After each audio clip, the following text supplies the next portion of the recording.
Fala você antenado aqui no canal, Lineker Beyond aqui, vou fazer esse pós-jogo, acabei de chegar do Maracanã, né? Eu vou fazer esse pós-jogo aqui para vocês de cabeça um pouco mais fria, né? Vocês já, com certeza, viram meu pós-jogo rolando nas redes sociais, onde eu faço fortes cobranças e lamento não estar nas coletivas, tá? Quando as pessoas me cobram estar nas coletivas, eu infelizmente hoje tenho uma dificuldade por conta da minha saída, né? Da minha demissão, entre aspas, ali. Não foi uma demissão, foi uma expulsão do canal Mário Coelho Vasco, do MCV Play. MCV Play esse que eu construí com muito amor e carinho, acabou que eu perdi o acesso dele sem o meu consentimento, né? Então agora eu me reestruturo aqui no meu canal para voltar às coletivas. E esse caminho está muito próximo. No próximo jogo contra o Santos já estarei presente nas coletivas para fazer com certeza fortes cobranças, né? Lamento muito algumas perguntas, outras até interessantes, mas eu acho que para representar o torcedor tem que ser um pouco mais incisivo, né? O Vasco perde mais uma vez para o Flamengo em um ambiente que a gente observa, né? Que é um time mal treinado, mal preparado fisicamente. É um time que reflete muito o que a diretoria traz no extracampo, né? Uma frouxidão, uma fragilidade. O presidente Pedrinho é um cara muito, vamos dizer assim, muito bem educado, muito bem articulado, mas pouco dirigente. Ele não tem a característica principal do dirigente, que é ser dirigente, que é representar uma massa, representar muitas das vezes revoltas, representar também várias vezes muitas polêmicas e até mesmo a gente observar que é necessário brigar por um Vasco melhor no extracampo, né? E isso o Pedrinho tem um pouco de dificuldade. A retirada da 777 credibilizou demais, né? A gestão Pedrinho até aqui, porém a falência e a falta de grana não mudou. Se estivéssemos com a 777 ou sem, financeiramente falando, talvez estaríamos da mesma forma. Uma janela de transferências patética, com reforços como aposta, né? O Lloyd é uma aposta, o Garré é uma aposta, o Nuno é uma aposta, vem performando melhor, mas é uma aposta, e pouca realidade, né? As realidades que estão no elenco hoje, Felipe Coutinho, Dimitri Payet, que são jogadores que a gente já sabe, né? Que qualidade técnica tem, eles sofrem pela falta de profissionais qualificados, principalmente nesse quesito da preparação física, né? A gente vê que o Coutinho, desde que chegou, não consegue se preparar fisicamente, já saiu machucado de novo, né? Mais uma vez, o Dimitri Payet, depois da saída do Diego Pereira, virou um bolinho de chuva, né? Engordou de novo, sem intensidade, e o problema está no jogador, então não tem como pagar salários milionários para eles. Ah não, Lineker, o problema não está no jogador, o problema está em quem? Está no preparador físico, no coordenador de performance, nos profissionais que ali trabalham.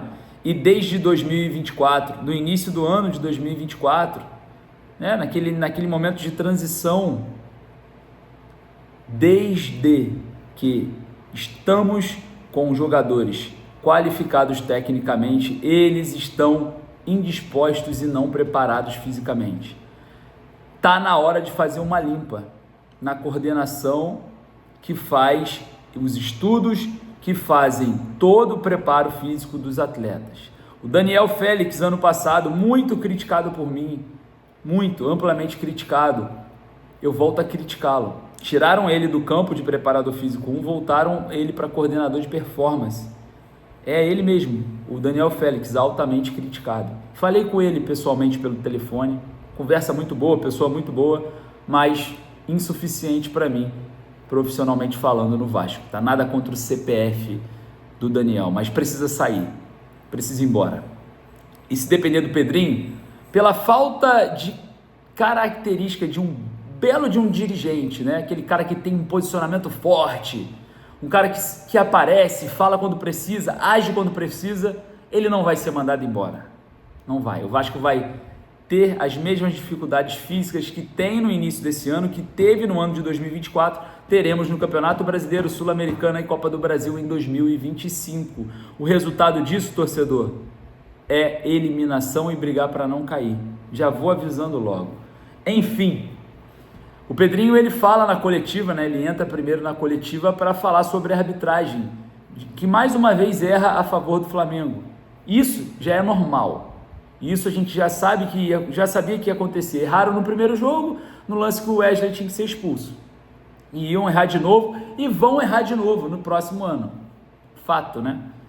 Mas é daquele jeito ali que se representa um torcedor surrufiado há anos, que é o torcedor do Vasco, que compra tudo e ganha nada.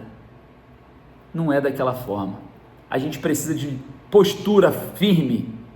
A gente precisa, e isso aqui eu quero saber a sua opinião, de que o espírito do Eurico Miranda encarne alguém, para que a gente tenha um dirigente que brigue pelo Vasco na real, que chegue na mídia, na imprensa, convoque uma coletiva de imprensa, que contrate aí uma empresa para avaliar a linha do VAR, que exponha isso em redes internacionais. Fica pesado aqui para a gente expor todos esses erros, né? E a diretoria do Vasco ainda fecha muitas coisas para a gente. Fecha, que eu digo, de limitar, limita muitas coisas para a gente.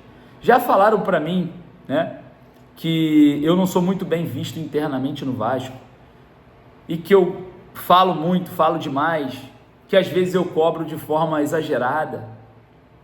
Mas como não cobrar uma falta de profissionalismo interno? Responde para mim você, torcedor, que está aí do outro lado. Qual é o currículo do Felipe como diretor técnico para ele estar de frente?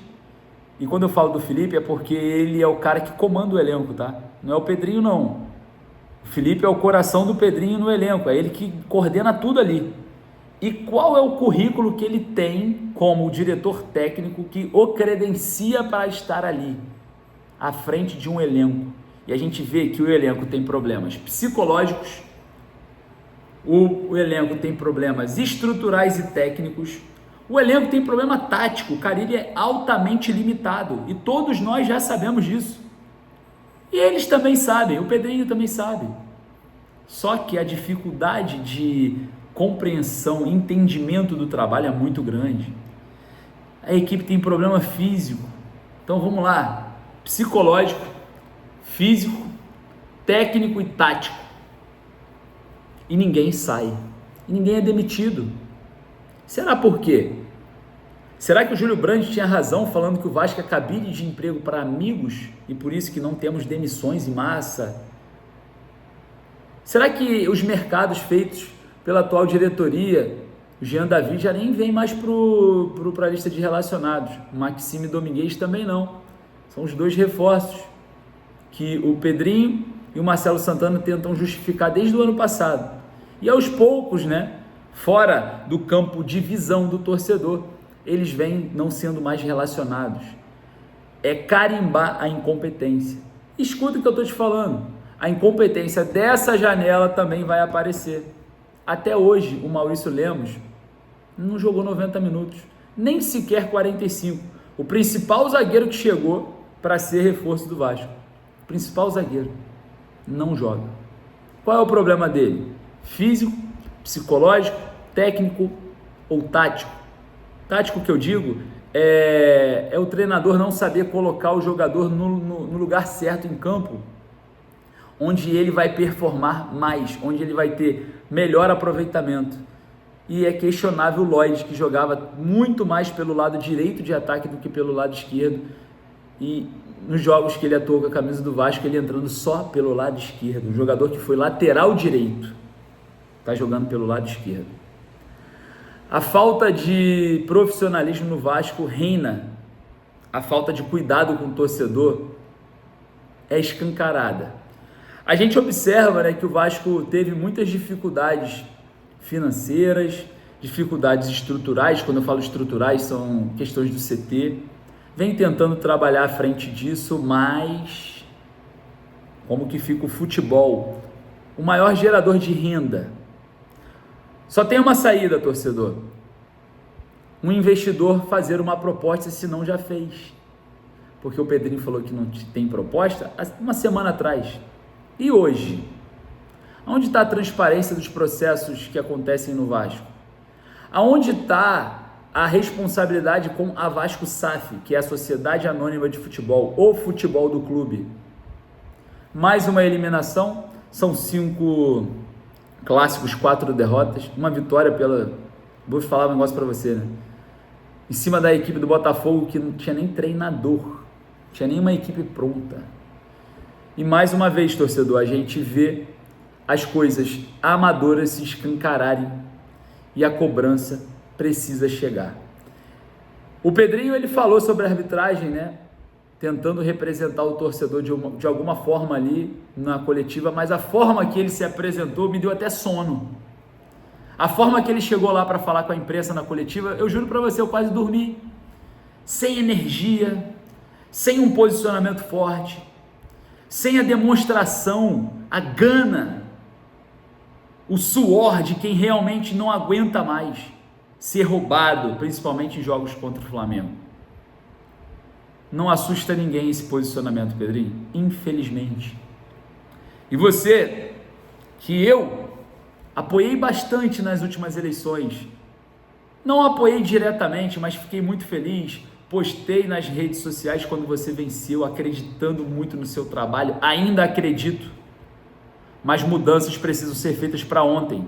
Agora nós teremos 21 dias, uma pré-temporada, e você vai ser o responsável em um início de campeonato brasileiro muito negativo, com a presença do Fábio Carille, com a presença de Daniel Félix como coordenador de performance, com a presença de uma porrada de profissional, onde o time do Vasco não tem psicológico, não tem uma distribuição tática dentro de campo, não tem a qualidade técnica extraída no ápice, porque não estão performando, não estão jogando aonde deveriam jogar, não tem a representatividade extra-campo em frente às instituições, porque para você ter respeito da FERJ, dos árbitros, da CBF, dos demais, você tem que se posicionar. E não é se posicionar igual uma mariquinha, é se posicionar de forma forte e correta. É se posicionar como um cara que realmente não aguenta mais. É se posicionar como torcedor. É você sair da arquibancada e ter a oportunidade de expor a sua indignação. Porque se eu chegar aqui nesse vídeo, perguntar para você, torcedor vascaíno, se você tivesse a oportunidade de ter o microfone na mão, no lugar do Pedrinho, você seria diferente. Ah, mas tem que ter postura em ser... Não. A postura você tem que ter a partir do momento que as coisas são justas. Quando elas são injustas, você pode ter o que for, porque abriu as brechas para você se posicionar. Você está sendo roubado. Você está sendo roubado no Campeonato Carioca. E o seu posicionamento é frágil? Não dá. Agora resta para mim agora, hoje é dia 8, amanhã, dia 9, depois dia 10, meu sócio torcedor pago, com muito suor do meu trabalho, para todos esses profissionais que não têm gabarito ou que não têm capacidade por conta do trabalho exercido, receberem em dia, em 21 dias tranquilos de trabalho, que não vai se desenvolver, que todos nós já sabemos que a equipe do Carille não vai se desenvolver, só vocês da diretoria que não sabem, e mais uma vez o torcedor sangra nas arquibancadas. Parabéns, vocês são o desgosto do torcedor vascaíno, e que a política do Vasco, que pode se aproveitar disso ou não, que ela acabe o quanto antes, que a venda da Vasco SAF para uma empresa séria, com impacto financeiro, seja feito o quanto antes, para ontem. E se vocês precisam de um vendedor externo, porque se o investidor não vem e vocês não vão atrás do investidor, o torcedor vascaíno vai no Instagram do Marinax, o torcedor vascaíno vai no Instagram das contratações, o torcedor vascaíno faz o que vocês não fazem, que é vender o Vasco em qualquer parte do mundo. E vender, quando eu falo vender o Vasco, é internacionalizar a marca, é mostrar a potência. Infelizmente, o Vasco perece, sangra e o desgosto do torcedor só aumenta. Eu queria saber a sua opinião. Vai lá nos comentários, manda o seu recado para a diretoria do Vasco, para os jogadores do Vasco e também para a comissão técnica. e todos ali que trabalham, seja por amizade ou seja por currículo, graduação, com, vamos dizer assim, competência. Vai lá nos comentários. Eu triste, mais um final de semana, mais uma derrota e mais uma indignação.